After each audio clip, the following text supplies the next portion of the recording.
India's Lok Sabha Speaker Om Birla has responded to a no-confidence motion moved against him in Parliament. The motion, brought by the opposition on March 10, 2026, accuses the Speaker of bias, lack of transparency, and suppressing opposition voices during debates.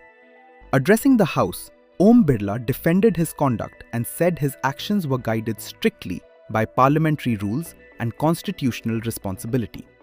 Responding to the no-confidence motion, Speaker Om Birla said he was grateful to members for raising concerns about his functioning, including allegations about transparency in parliamentary proceedings.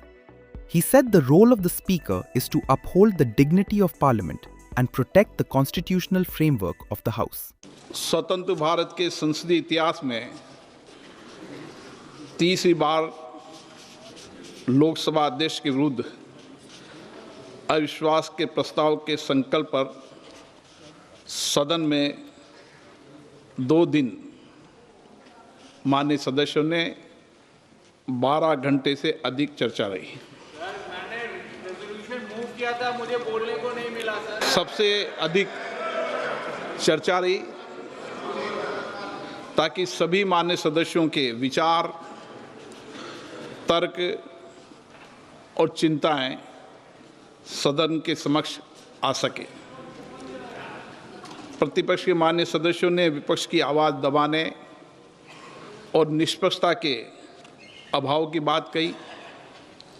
माननीय सदस्यों ने आसन की निष्पक्षता, सदन की कार्यकुशलता एवं भारत की संसद की वैश्विक उपलब्धियों की बात की।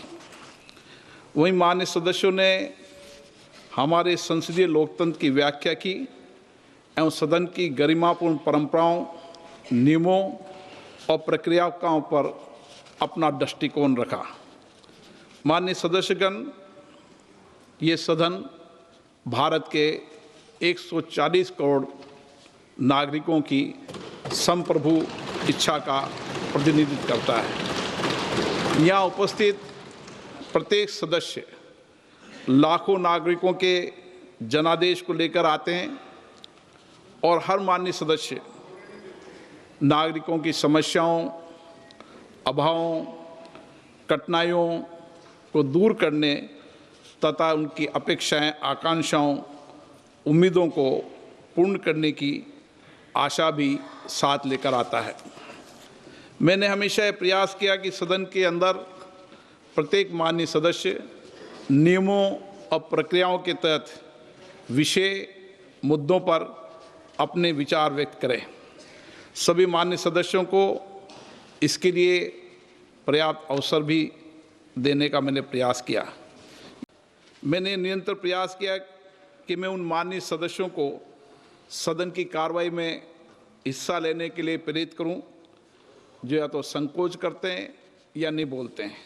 मैंने दोनों कार्यकाल में समय समय पर जो भी माननीय सदस्यों ने विचार नहीं किया, मैंने चैम्बर में बुलाकर उनको आग्रहपूर्वक किया कि वह सदन में अपनी बात रखें, अपनी क्षेत्र की आवाज़ को रखें, क्योंकि सदन में बोलने से लोकतंत्र का संकल्प मजबूत होता है, सरकार की जवाबदेही भी तय होती है।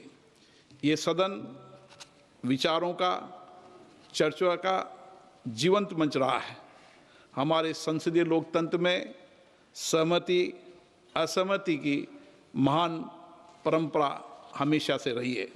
माननीय सदस्यगण, जब हमारे संविधान निर्माताओं ने स्वतंत्र भारत के लिए संविधान का निर्माण किया, तब उन्होंने गहन विमर्श और अनुभव के आधार पर संसदीय लोकतंत्र की व्यवस्था को अपनाया और आज दुनिया के अंदर संसदीय लोकतंत्र की व्यवस्था ही शासन चलाने की सर्वश्रेष्ठ पद्धति है।